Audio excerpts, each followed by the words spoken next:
வணக்கம். முதல்வர் விஜய் போட்ட கையெழுத்து அதிர்ச்சியில் ஸ்டாலின். நண்பர்களை, இந்த வீடியோவிற்கு ஒரே ஒரு லைக் மற்றும் சப்ஸ்கிரைப் பண்ணிருங்க. எது நடக்கக்கூடாது என்று ஸ்டாலின் நினைத்தாரோ அது நடந்துவிட்டது. அதிர்ச்சியில் ஒட்டுமொத்த கோபாலபுர குடும்பம். கிட்டத்தட்ட வெள்ளை அறிக்கை தயார் செய்யப்பட்டிருக்கக்கூடிய நிலையில் அதை வெளியிடுவதற்கு முன்பாக அமலாக்கத்துறை கொடுத்த 2 கடிதங்களுக்கு அனுமதி வழங்கிவிட்டார். செந்தில் பாலாஜி மற்றும் KN நேரு இவர்களை விசாரணை செய்வதற்கு முழுமையான அனுமதியை வழங்கியுள்ளனர். இருவரும் தற்பொழுது அதிகாரம் இல்லாமலும் திமுகவின் ஆட்சி இல்லாமலும் இருக்கக்கூடிய காரணத்தினால் தேர்தலில் படுதோல்வியை தழுவிய ஸ்டாலின் அவர்களுக்கு தற்பொழுது காங்கிரசும் கூட்டணியில் இருந்து வெளியேறிவிட்டது. தன்னந்தனி மரமாக திமுக தமிழ்நாட்டில் இருக்கிறது. கிட்டத்தட்ட 25 கட்சிகளுடன் கூட்டணியில் இருந்த திமுக தற்பொழுது ஒரு கட்சி கூட ஆதரவுகளை இல்லாமல் தனித்து விடப்பட்ட நிலையில்தான் திமுகவின் நிலைமையும் இருக்கிறது. மக்களுக்கு 5 ஆண்டுகள் நல்லது செய்திருந்தால் நிச்சயம் இப்பொழுது 2வது முறை திமுக ஆட்சியை அமைத்திருக்கும். செய்தது எல்லாமே ஊழல். கிட்டத்தட்ட கோபாலபுர குடும்பமும் அமைச்சர்களது குடும்பமும் மட்டும்தான் செல்வ செழிப்புமிக்க குடும்பமாகவே மாறியது. மேலும் திமுகவின் ஆட்சியின் பொழுது செய்த முறைகேடுகள், சட்டத்திற்கு விரோதமான பண பரிமாற்றங்கள் அனைத்திலும் திமுகவின் மாஜி அமைச்சர்களது பெயரும் இடம்பெற்றது.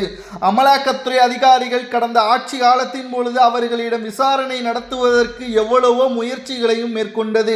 ஆனால் ஸ்டாலின் அவர்கள் அதற்கு தடையாக இருந்தார். சேகர்பாபு, KN நேரு, பொன்முடி கிட்டத்தட்ட மாஜி அமைச்சர்கள் 17 நபர்கள் மீது விசாரணை நடத்துவதற்கு ஆதாரங்களை வைத்த போதிலும் கூட அரசு பிரதிநிதிகள் என்ற காரணத்தினால், தலைமைச் செயலகத்தில் இருந்து அனுமதி வழங்காத காரணத்தினால் அவர்களை விசாரணைக்காக அழைத்து செல்ல முடியாமல் இருந்தது. ஆனால் இப்பொழுது எது நடக்கக்கூடாது என்று ஸ்டாலின் நினைத்தாரோ அது நடந்துவிட்டது. விஜய் அவர்கள் போட்ட கையெழுத்தால் KN நேரு மற்றும் செந்தில் பாலாஜியை அமலாக்கத்துறை அதிகாரிகள் விசாரணைக்காக டெல்லிக்கு அழைத்து செல்லலாம். அவர்களில் KN நேரு அவர்கள் நிச்சயம் உண்மையை கூறுவார்.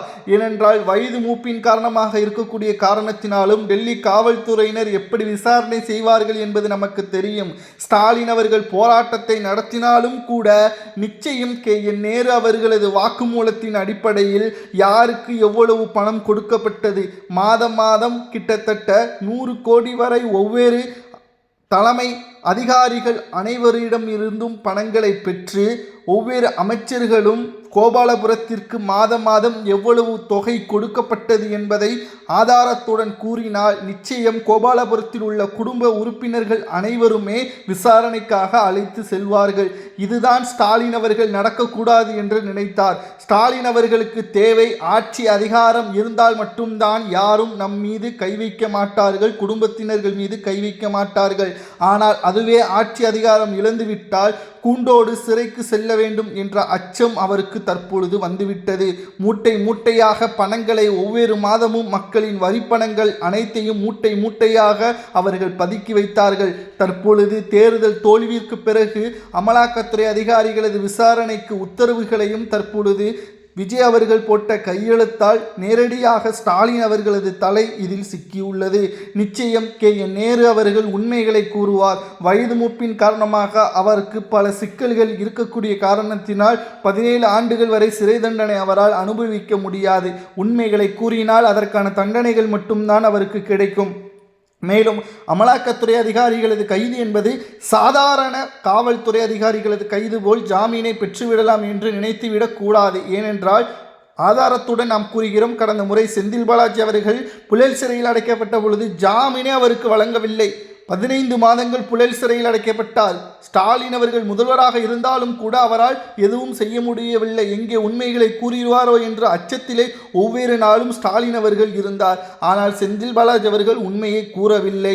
மேலும் அவருக்கு பல நிபந்தனைகளின் அடிப்படையில் தான் தற்பொழுது ஜாமீனிலும் அவர் சுதந்திரமாக சுற்றி திரிந்து கொண்டிருக்கிறார்.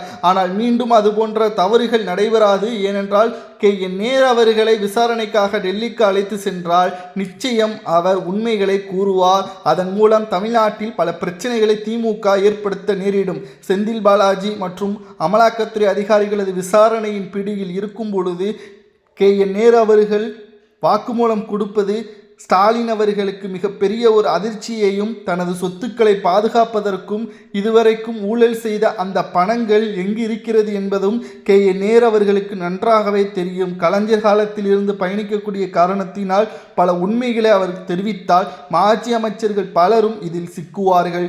பல ஆயிரம் கோடிகள் மாதம் மாதம் கிட்டத்தட்ட 100 கோடியில் இருந்து 200 கோடி வரை ஒவ்வொரு துறைகளில் இருந்தும் பெற்றுள்ளதாகவும் உதயநிதி அவர்கள் இதனால் தான் விஜய் அவர்களை எப்படியாவது முதல்வராகிவிடக் கூடாது, எதிரியாக இருக்கக்கூடிய எடப்பாடியின் காலில் விழுந்துள்ளார். கிட்டத்தட்ட 17 முறை உதயநிதி அவர்கள் எடப்பாடியை தொடர்பு கொண்டு நீங்களே முதல்வராக இருங்கள், வெளியிருந்து நான் ஆதரவுகளை கொடுக்கேன், விஜய்க்கு மட்டும் அதிகாரம் போய்விடக் கூடாது, விஜய் அவர்கள் ஆட்சிக்கு வந்துவிட்டால் ஒட்டுமொத்த குடும்பமும் நாங்கள் நடுத்தெருவில் தான் நிற்க வேண்டும் என்ற முறை கூறியுள்ளார். ஆனால் எடப்பாடி பழனிசாமி அவர்கள் இது எல்லாம் சரிபட்டு வராது, மக்களது தீர்ப்பை ஏற்றுக்கொண்டுதான் ஆக வேண்டும் என்று அதிமுகவின் நிர்வாகிகள் கூறியதால் தற்பொழுது வேறு வழியில்லாமலும் காங்கிரஸ் விஜய் அவர்களுக்கு முதலாவதாக திமுகவிடம் சொல்லாமல் ஆதரவுகளை கொடுத்து கூட்டணியில் இணைத்து கொண்டதாலும் திமுகவிற்கு அங்கு மிகப்பெரிய ஒரு இடியாக விழுந்துவிட்டது.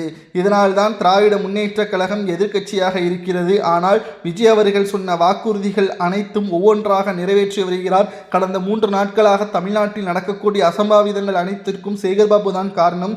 அவரது அதிகாரத்தை இதற்கு முன்னால் வைத்திருந்த ஆட்களை வைத்து கொஞ்சம் கொஞ்சமாக பிரச்சனைகளில் ஈடுபட்டு வருகிறார். அதனால்தான் திமுகவின் கைக்கூலியாக இருந்த ஊழியர்கள் அனைவரையும் இடமாற்றம் செய்து முதல்வர் விஜய் அவர்கள் உத்தரவுகளை பிறப்பித்துள்ளார். அதனால்தான் அவர் 60 நாட்கள் எனக்கு அவகாசம் தாருங்கள் என்று கூறியுள்ளார். அந்த 60 நாட்களில் ஸ்டாலின் அவர்களும் திமுகவின் ஆட்சியில் கைக்கூலியாக இருந்தவர்கள் அனைவரையும் பதவியிலிருந்து மாற்றிவிட்டால் நிச்சயம் தமிழ்நாட்டில் எந்த ஒரு பிரச்சனையும் நடக்காது திமுகவினரால் என்றும் கூறப்படுகிறது.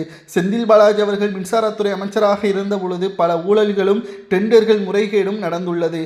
அதை கிட்டத்தட்ட சரி செய்து கிட்டத்தட்ட அதற்கான முடிவுகளையும் நாங்கள் பார்த்து வருகிறோம். மின்தடைகள் என்பது திமுகவின் ஆட்சியில் செய்த குளறுபடிகளை நாங்கள் சரி செய்து கொண்டிருக்கிறோம். பல டெண்டர்களை ரத்து செய்துள்ளோம். அதனால் பல லட்சம் கோடிகள் நமக்கு லாபமாக இருக்கிறது. ஆனால் செந்தில் பாலாஜி அவர்கள் போட்ட அந்த டெண்டர்களை நாங்கள் ஏற்றுக்கொண்டால் அது தமிழ்நாட்டின் மிகப்பெரிய ஒரு கடன் சுமையாகவே மாறும் என்றும் கூறியுள்ளனர் மின்சாரத்துறை சிட்டிங் அமைச்சர் டி நிர்மல்குமார் அவர்கள். இதனால் திமுகவிற்கு மேலும் பல சிக்கல்கள் ஆதாரங்களுடன் ஒவ்வொரு அமைச்சர்களும் வெளியிடுவதால் நிச்சயம் இது மிகப்பெரிய ஒரு பேரிடியாகவும் அமைந்துள்ளது.